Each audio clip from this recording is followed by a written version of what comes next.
Did I ever tell you guys about the time I got fired for a video? Yeah, it was that modern forehand spoof video. You might remember it. I'll link it down in the description, but yeah, the head of the performance junior program, who I had hardly seen teach at all and did not know what information he was giving, he thought it was about him.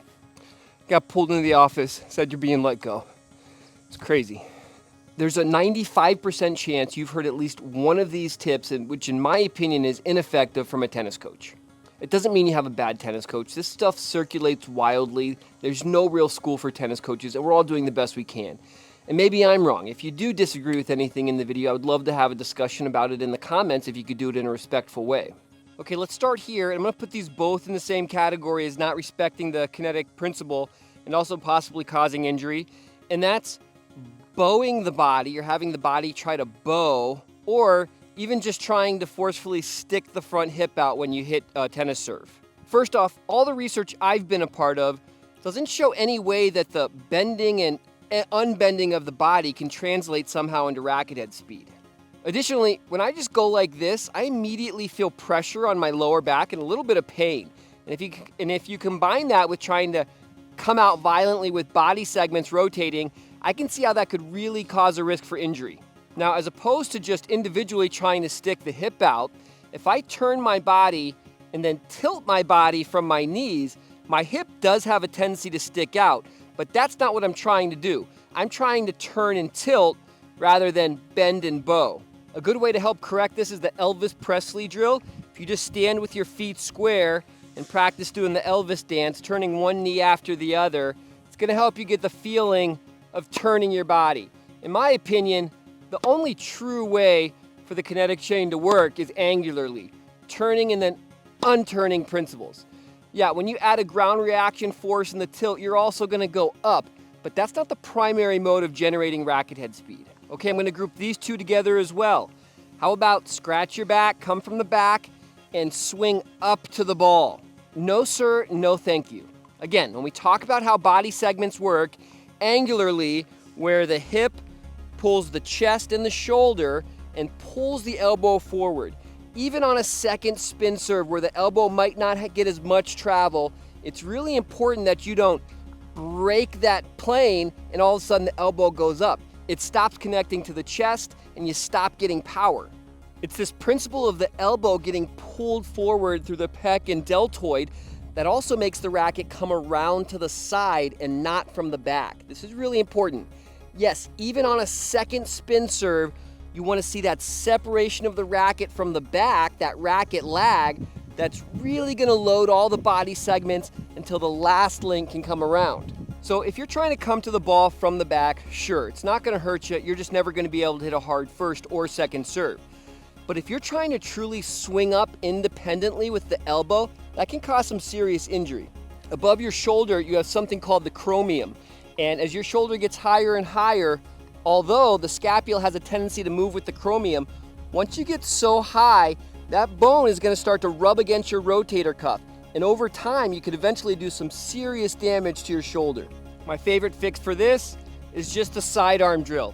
All you're going to do is take 3 balls. The first one you're going to try to hit super sidearm, and you're really going to get the feeling of the elbow coming forward. And then you're just going to gradually pick your toss up with the next 2 until you're where the toss should actually be. So you're gonna go sidearm, a little higher. Here's my serve. Here's one of my favorites. Reach up, extend, higher, go get it. There's a whole bunch of things wrong with this. One, as body segments uncoil, they just have a natural extension that they wanna come out to. If you get to a certain point and then try to extend a body segment, not only will it hurt your power, but it's also going to cause injury in your shoulder when you try to stretch out like that. In addition to hurting power and possibly creating injury, when you try to reach up so high, it doesn't really respect the fact that you just don't have that angle to hit straight down into the box. In order to hit a straight line that just skims the net and hits the back of the service line, you need to be about 9 feet off the ground. And that doesn't take into account air resistance and gravity. So even on your flattest serve, you really want to have the feeling of hitting forward and having a little bit of room to hit forward on the ball, not trying to get higher and hit down. And that's for a flat serve where even professionals are 70% on a good day. You should be hitting a spin serve, and this is where reaching really starts to hurt you. In order to create forward rotation over your head, you need some room to brush up. So although the arm and body can be completely straight, the racket should be still progressing up a little bit. That's why we see contact on the inside of the hand. People that are so obsessed with reaching and getting higher, they really have no room to get that forward rotation, and they end up swinging down, almost getting a side spin, which doesn't make your serve safer while being able to hit it harder. Now, the one time I found I do have to work with people on getting their contact to be higher is if they've been serving with a waiter serve or palm up for a very long time. In that case, you kind of have to let the ball drop in order to have a consistent contact. If they've been doing this for a very long time, and now they're trying to learn to go from edge to pronation, I've noticed people do have a tendency to kind of still have that unextended look. In that situation, yeah, they should learn, they should put themselves on video and make sure they're hitting their serve extended comfortably. However, if you're someone that thinks maybe you've just had this drilled into your head too much and it's hurting your serve, the fix for you is subtle, but you're just gonna go work on top spin serves and really let the ball drop low. Almost let it feel like it's on your head, where your arm is still straight, but the racket is here really exaggerated on the inside, so you have a little room to swing up. If you just go out and work on your spin serve and exaggerate that ball on your head, it's gonna go a little bit of ways towards helping you get through that struggle. Oh, here's a fun one that seems to be going away, which I'm really happy about. When you serve, swing your left arm back. There's so much in tennis that people just watch and they see someone do it and they go, okay, well, I'm gonna teach him to do that. First off, your brain has a natural desire not to let your body fall over after you hit a serve. Any swing you see pros do with the arm, it's a natural reaction to try to counterbalance themselves. That's why you don't really see the left arm swing out when they're just warming up that much. The problem with trying to exaggerate it and not only do it as much as necessary to keep your balance is basically recovery. After you hit that serve, the goal is to get the non-hitting hand back on that racket as fast as possible to recover for the next ball. Before we go over the last issue in this video, honestly, I don't think I'm going to be able to go over all of them. I think we'll have to have a part 2 on this. Let me know in the comments which ones I might have missed. Please like the video if you are enjoying it, but also 100%, if you really want to learn the serve the right way, the information that matters, check out my Serve Fundamentals course. It comes with a free analysis. Even if you are an advanced tennis player, I recommend going through that course. Let's get to the last thing I want to talk about. Well, we talked about bad information. Let's talk about no information.